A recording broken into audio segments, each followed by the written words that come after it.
I worked on Edwards Beach in '83 and '84. It was a very busy beach. A lot of people coming in from the city on the train and the buses from right up from Long Beach Road. And I guess the most dramatic rescue I ever had was I had just gotten off the chair, and even when you're not in the chair, you're always watching the water.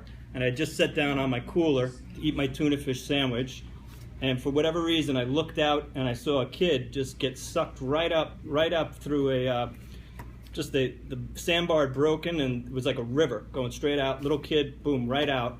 And I just threw the sandwich and I yelled to John Himes in the chair. I just yelled, "John!" And I took off after the kid. By the time I got out to him, he was well over 10 feet into the water, and I was probably about 10 feet away from him, and he went under. And I just saw the circles, his hand going under and the circles, and I swept once with my hand, didn't get anything. The second time I swept, I caught him by his elbow, yanked him up. Eyes were like saucers, and he spit up, threw up all over the place. And by the time I turned around, everybody was there with the ropes and everything. Brought the kid in. If I hadn't seen him, he would have been gone. It was that quick. He was going under for the last time when I got to him. And I know all of us have had the rescues around the rocks that Lou had talked about, where you go out and you have to go in on the other side of the beach. But let me hand it over to Pat. One of the great debates of lifeguarding in Long Beach has been when to open the beach and when to close the beach. And historically, it's been a 9 o'clock start in the morning and a 6 o'clock end of the day. But on hot weekends in particular, there's been a debate about opening up to 7, and that debate continues to this day, back and forth. And back in the late 1970s, I was working down on Ohio, and my big rescue was connected to that issue. They decided to keep us on until 7 o'clock. And in that era, the guys who worked the 7 o'clock shift worked by themselves on the beach. So the same idea that you had back in the 1930s and 40s. And we had a family that went in. The weather changed rather quickly, and the tide was changing, and it was an outgoing tide that caught the three of them together. They caught onto the line on the west side of the beach, and I blew the rescue going towards the other side because there was nobody in the town of Hempstead. The town of Hempstead guards had gone home at 6 o'clock. And I entered in the water, got out to the three people. I got one to hold and pull himself in on the line, and I stayed with the two as we went around the rocks into the town of Hempstead.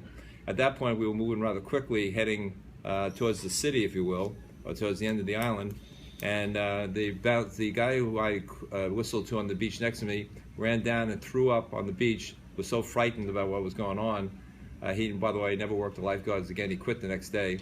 And then I had to wait until the next lifeguard arrived, which was another 10 minutes. And by that time, I was into the second beach of town of Hempstead. And they came down in a Jeep with Ronnie Quinn, and they unloaded about 5 guys into the water. And I was holding on to 2 victims for a good 15 minutes. And at that point, a gentleman by the name of Harry Brockman, who was a Long Beach cop, had come onto the beach, and he was going to try to help out. And he ran into the water, forgetting that he had his gun on. And the gun got ruined, and the rescue was made, and the 2 people survived. And that was my most glorious and most famous rescue. So, Randy, what about you? Well, I had a rescue which was actually in the early part of my career when I was on the chair with Joe Hoffman.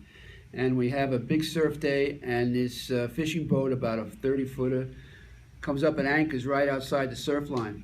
And we were wondering what's going on, why we would anchor there. So Joe and John Daly he was a weekend man at the time, he told Joe and I to swim out and see what's going on. So we go out there, and this guy's in distress. His motor was conked out. And he saw LB on the side of the Long Beach Terrace, and he thought he was in Long Branch, New Jersey. Actually, I said, no, you're in Long Beach. So we go back and report to John, and John calls the shack, and they call the Coast Guard. And a Coast Guard boat comes out, one of those, this is in '63, so it's one of those double-ender boats comes out. They tie a rope on it, and they tow him out a couple hundred yards and start down towards the west. Well, on the next beach, the rope breaks. Now the boat is going into the big surf on Monroe. So they blew a run on Monroe, and we were all involved. We had to go out to the boat, which was getting pitch-poled and get hit by the waves, and take these people off the boat with their life jackets on. about 6 or 8 fishermen that they had on the boat. So we had to get them off the boat, watch the waves, the pitching of the boat, grab them and pull them in. And it was great. We got everybody in. We had the captain of the boat had his waders on, so we had actually, John Daly had to go down in the boat to get the guy and pull him up as the boat was sinking. So the boat actually didn't make it. It didn't survive. It came in on the shore.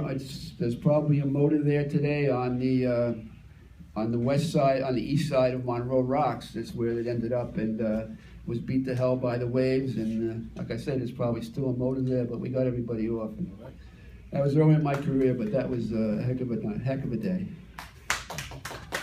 Was it John there? All right, I got another question for the lifeguard. First, I just want to say, about 2 years ago, we had the singing group on from Baldwin, and I think they were typical of people that need to be rescued. They were inexperienced swimmers. They had come down to Long Beach it was one of their first times ever in the beach in Long Beach. They were inexperienced swimmers, like I mentioned, and they were partying and having a good time. And they told us they got caught in undertow, and they said if it wasn't for the bravery of the Long Beach lifeguards, all 9 of them would have perished. And they told us they will forever be grateful to the Long Beach lifeguards for saving their lives. And you imagine the catastrophe, that would have been 9 of them. Other family type of issues like that. We years ago we were having an after hours gathering down at Neptune Beach under the captainship of Joe Hoffman, and while we were there, along comes the police officer in the Jeep flying down the road, stops short, says, "I've got people in the water at Lincoln." We look over, we jump in the van, in the truck itself, get down there. Luckily that evening I decided I'd always bring my torp to the beach, and it's a habit. I just take it with me, I stick it in the sand, whether I use it or someone else, it's always there. Get down the beach, we hit the water, family of 5, father's already out of the water, the 3 children and the mother are still in the water.